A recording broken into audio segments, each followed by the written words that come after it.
Assalamualaikum warahmatullahi wabarakatuh. Halo guys, welcome back my channel Nairetbab. Selamat datang di channel Nairetbab. Seneng banget bisa bikin konten lagi.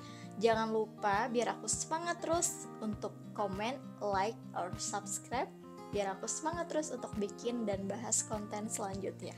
Spesial di video kali ini aku akan bahas judul bagaimana cara menghadapi toxic family, keluarga yang membuat kita merasa patah dan merasa sakit, tapi kita harus ada dalam keluarga itu dan kita nggak tahu harus ngapain. Tonton video ini sampai selesai. Pertama, sadari kalau kita tidak bisa memilih di mana keluarga kita, bagaimana dan seperti apa. Kita tidak bisa memilih kita dilahirkan dengan orang tua seperti apa, dengan keadaan ekonomi yang bagaimana. Artinya, keluarga adalah pemberian dari Tuhan. Kita tidak bisa memilih. Dengan itu, kita tidak bisa komplain terus-terusan kenapa keluarga kita sangat menyakitkan. Kenapa mereka memperlakukan kamu seperti itu. Jadi mereka tidak bisa sinkron sama kamu.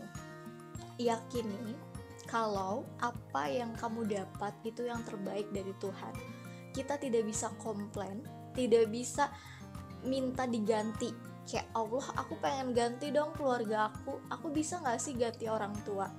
Gak bisa, karena kamu dilahirkan di dunia ini melalui suatu proses yang panjang banget sampai kamu bernasab bapak atau ayah kamu, sampai kamu lahir di sebuah keluarga yang mungkin kamu ngerasa kayak bukan kayak gini yang keluarga yang aku mau gitu. Jadi hidup itu gak ada yang ideal. Sama kayak ceramah Ustazah Halimah, gak ada yang ideal hidup di dunia. Gak ada yang 100% benar-benar bahagia.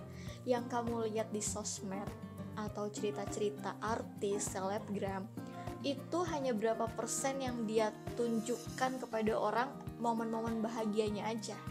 Dalam-dalamnya kita gak tahu. Makanya sadari kalau keluarga adalah pemberian Tuhan. Di situ kamu tidak akan terus-menerus untuk komplain, apalagi berputus asa dengan keluarga kamu yang mungkin punya masalah yang kompleks, punya berbagai konflik, tapi kamu sadari itu pemberian dari Tuhan dan harus disyukuri apapun. Dengan seperti apapun mereka, yakin kalau sesuatu yang dari Tuhan atau dari Allah itu benar-benar yang terbaik buat kita selaku hambanya. Yang kedua, mereka adalah manusia biasa. Ya, kita harus sadar kalau mereka tuh manusia sama kayak kita, punya marah, punya kesel, punya emosi, punya nafsu. Kita gak bisa menuntut mereka karena alasan mereka sudah dewasa dan harus mengerti kita. Justru ketika kita ingin dimengerti, kita harus belajar mengerti orang lain. Kita gak tahu loh apa yang mereka rasakan, apa kesulitan mereka. Aku mau cerita gini guys, dulu aku tuh kesel banget, gak pernah maksudnya gak pernah kayak orang-orang, teman-teman aku yang dibeliin mainan, yang dengan mudahnya dapat mainan mahal, sedangkan aku bener-bener kayak cuma pengen sesuatu yang menurut aku murah tapi gak diwujudin gitu. Dan ternyata ketika aku sudah dewasa, di umur aku 27 tahun, aku flashback ketika aku masih SMP. Kenapa pada saat itu aku merasa sedih banget pada saat SMP aku beli sesuatu tapi gak dibeliin, karena memang sekompleks banget itu, bener-bener kayak complicated banget masalah yang dialami oleh orang tua aku mengenai tentang ekonomi dan keluarganya. Jadi kita gak bisa ngedengerin penjelasannya kenapa, dan orang tua kita gak bisa ngejelasin detail kenapa dia gak bisa beliin itu, karena di saat itu posisi kita belum ngerti. Di saat situasi itu posisi kita benar-benar kayak masih bocah aja gitu. Jadi pasti ada alasan kenapa mereka memperlakukan kamu seperti itu gitu. Karena ada sebab, ada alasan, ada sebab, ada akibat. Jadi gak serta-merta mereka benci sama kamu terus apapun yang kamu mau tiba-tiba mereka gak mau beliin. Pasti ada alasan dibalik kenapa mereka memperlakukan kamu seperti itu. Nah, Namanya manusia juga ada kelebihan dan kekurangan. Kita harus yakin itu, karena nggak ada manusia yang sempurna. Kalau kita memahami mereka juga manusia sama seperti kita nggak akan terus-terusan untuk mengeluh atau berkeluh kesah mengenai tentang sifat dan karakter mereka. Ketiga, berikan penjelasan tentang perasaan kamu selama ini. Ya, kita memang harus menjelaskan apa yang kita rasakan selama ini, biar gak jadi unek-unek atau jadi dendam atau jadi memperlakukan mereka dengan tidak baik, atau kita punya niat yang jelek atau niat yang jahat buat keluarga kita sendiri. Kita harus mengungkapkan apa yang kita mau dengan cara baik-baik. Kita gak bisa loh marah-marah dengan memperlihatkan perasaan kita, gak akan didengerin. Mereka bakal mengira kamu tuh lagi emosi, jadi apa aja diomong, apa aja disebut gitu kan, jadi lagi gak stabil. Tapi kalau kamu menceritakan dengan kepala dingin, dengan emosi yang stabil, apa yang kamu rasa, unek-uneknya kayak gimana, kamu pelan-pelan bakal didengerin sama mereka. Apa yang kamu rasa itu sesuatu yang menurut mereka gak tahu gitu. Jadi harus disampaikan dengan cara yang baik dan yang sopan.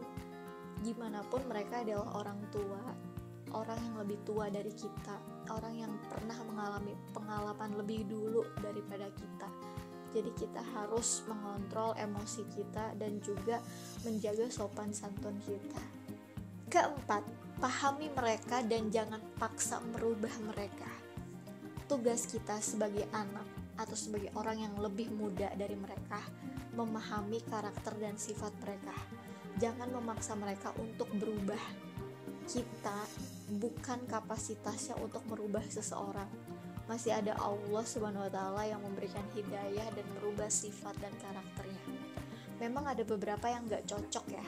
Gak semua orang tua atau keluarga itu bisa semenyenangkan itu atau se-friendly itu sama kita. Tapi kita cukup pahami aja. Kalau kita paham sama apa yang kita hadapi, sepahit atau sesekesel apapun, kita bakal memaklumi. Kenapa sih seolah-olah kita yang harus ngalah gitu? Seolah-olah kita harus menerima apa adanya. Kalau kita nggak paham, kalau kita nggak nerima, hidup kan bukan kamu yang ngatur gitu. Hidup tuh udah ada aturannya dari Allah, dari Sang Pencipta. Jadi kita nggak bisa semaunya kita, seenaknya kita, atau se-ACC-nya kita. Jadi masih ada power yang lebih besar dari kemauan kita, yaitu power Sang Pencipta. Kalau kamu udah memahami, insya Allah kedepannya kamu akan menjadi orang yang lebih sabar dan memaklumi apapun yang terjadi di keluarga kamu. Dan yang terakhir, kelima, jalani hidup kamu tanpa terganggu oleh mereka. Ya, kita harus fokus kepada diri kita sendiri. Kontrolnya itu ada di diri kita. Orang lain, keluarga, mau toksik kayak gimana pun, kita tetap fokus pada diri kita sendiri, pada tujuan kita menjalani kehidupan sehari-hari. Kita gak bisa mempertanyakan dan mempermasalahkan kenapa mereka begitu, kenapa mereka memperlakukan aku seperti ini, kenapa orang tua aku harus begitu. Itu bakal buang-buang tenaga dan waktu, bakal buang-buang energi kalau kamu terus-terusan berkutik aja, muter aja di situ. Itu bakal melelahkan, bakal bikin kamu capek secara pikiran, batin. Jadi jalani hidup kamu tanpa terganggu sama mereka. Jadi kalaupun mereka menolak, ya sudah. Kalaupun kita memaksa sesuatu, itu gak akan pernah bisa bener-bener 100% sesuai kemauan kita. Alasan mereka membuat kamu merasa sakit dan patah hati, itu pasti punya alasan tersendiri. Mungkin gak sekarang ceritanya, tapi kelak nanti ketika kamu udah dewasa, udah umur yang 25 tahun ke atas, kamu bakal tahu ceritanya. Sama kayak yang aku jalanin dulu tuh, kayaknya terlalu sakit gitu masa-masa kecil aku ya. Tapi ternyata ketika aku dengar ceritanya kenapa aku diperlakukan seperti itu oleh orang tua aku, dan ternyata yang aku dengar tuh malah lebih sakit. Harusnya aku dulu lebih mengerti keadaan orang tua aku dalam situasi yang gak baik-baik aja. Tapi pada saat aku dewasa, aku mulai paham bahwa gak ada orang tua yang pengen anaknya sengsara. Gak ada keluarga yang ingin mencelakai atau menjahati darah dagingnya maupun orang yang dekat sama dia dengan berstatus keluarga besar. Ada alasan tertentu kenapa mereka seperti itu. Pahamilah kalau apapun yang terjadi yang menurut kamu keluarga toksik, itu mungkin saat ini kamu menilai mereka toksik. Next ke depan atau berapa tahun ke depan lagi, kamu bakal tahu alasannya kenapa mereka toksik. Dan satu hal lagi, orang toksik akan menarik orang yang toksik juga. Jadi kalau kamu belajar untuk dirimu sendiri tidak toksik kepada diri sendiri, mereka tidak akan mengganggu kamu, mereka tidak akan tertarik atau kamu tidak akan terganggu oleh mereka. Jadi toksiknya buat mereka aja. Kalau kita pribadi nggak toksik, kita nggak akan terganggu karena kontrolnya ada di dalam diri kita. Mau mereka ngata-ngatain kamu atau mereka bikin kamu kesel, kontrolnya ada di diri kita. Dan sekali lagi kesimpulannya, ketika ada sesuatu yang terjadi, itu kontrol di luar kendali kita. Yang bisa kita kontrol cuma diri kita, yang ada di dalam diri kita. Kita nggak bisa kontrol orang lain, sama kayak kita nggak bisa kontrol hari ini hujan atau panas, itu nggak bisa kita kontrol.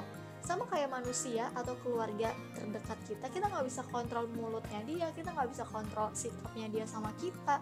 Yang bisa kita kontrol ya diri kita sendiri, hati kita, pikiran kita bisa kita kontrol. Jadi tetap semangat, jangan sampai kamu putus asa dengan hal-hal yang membuat kamu down. Terus berjalan, terus belajar, dan semangat. Thank you so much udah nonton video ini. Kita ketemu di next video berikutnya. Bye. Wassalamualaikum warahmatullahi wabarakatuh.